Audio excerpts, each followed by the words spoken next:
जमीन से 33,000 फीट ऊपर आसमान में 295 मुसाफिर और क्रू मेंबर्स को लेकर मलेशियाई एयरलाइंस का विमान MH17 बेफिक्र उड़ा जा रहा था। ऊंचाई, रफ्तार और मौसम सब कुछ ठीक था कि तभी 33,000 फीट नीचे जमीन पर बैठे कुछ लोगों की नजर उस विमान पर पड़ती है। इसके बाद वो अचानक एक मिसाइल का रुख विमान की तरफ मोड़ देते हैं और मिसाइल दग जाती है। इसके साथ ही 295 मुसाफिरों पर आसमान टूट पड़ता है।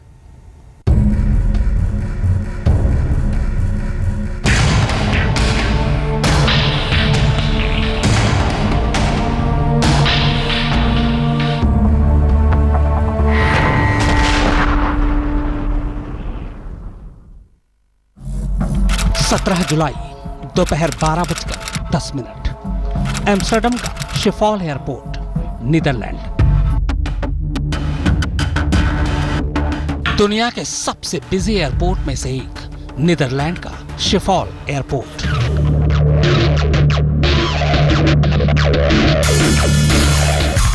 एयरपोर्ट के रनवे नंबर 3 से मलेशियाई एयरलाइंस का बोइंग 777 MH17 उड़ान भरने को पूरी तरह से तैयार थी।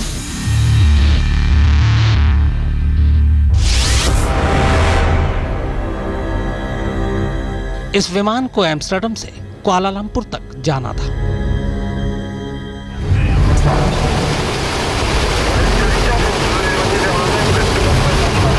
विमान में 15 क्रू मेंबर समेत कुल 295 मुसाफिर सवार थे। इनमें 80 तो अकेले बच्चे थे।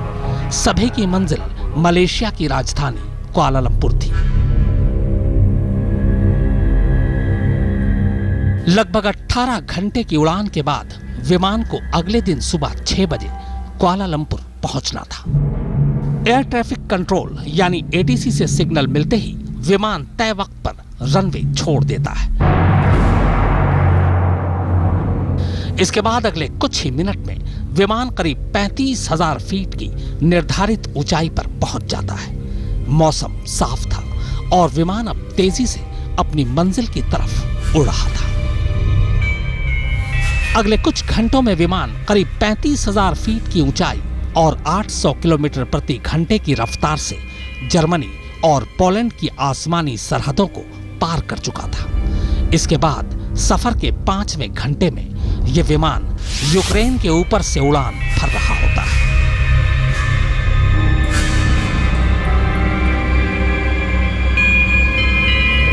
यूक्रेन में विरोधियों और सरकार के बीच पिछले काफी समय से जंग जैसे हालात हैं और इस जंग में एक पक्ष बना हुआ है रूस। लिहाजा यूक्रेन के आसमान में भी लगातार जंगी माहौल बना हुआ है। 17 जुलाई शाम करीब 5:30 बजे यूक्रेन की हवाई सीमा।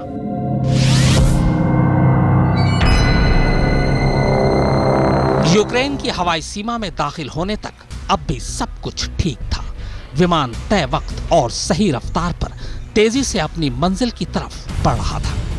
मगर विमान जैसे ही यूक्रेन और रूस की हवाई सीमा के करीब पहुंचता है, अचानक जमीन से गाइडेड एक मिसाइल 33,000 फीट की ऊंचाई पर उड़ रहे विमान को अपना निशाना बना लेता है।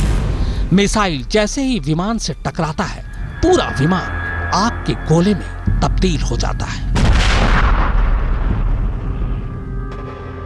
मिसाइल ने हवा में ही विमान के चीथड़े उड़ा दिए थे।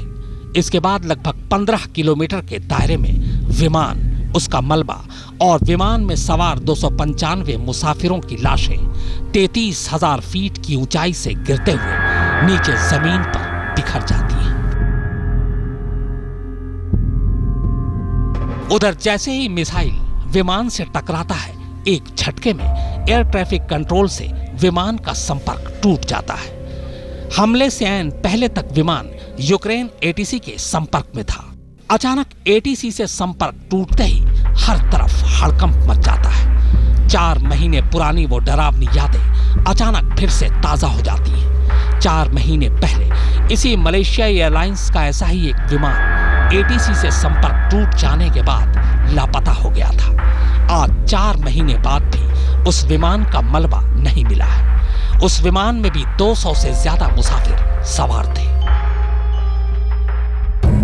मगर इस विमान के साथ ये रहस्य ज्यादा देर तक छुपा नहीं रह सका, क्योंकि एडीसी से संपर्क टूटने के आधे घंटे के अंदर ही विमान का मलबा और उसकी खबर दोनों सामने आ चुकी थी। बस सामने आना अब कुछ बाकी था, तो वो ये कि आखिर 295 बेगुनाह मुसाफिरों को 33,000 फीट की ऊंचाई पर मार गिराने वाले कौन लोग थे?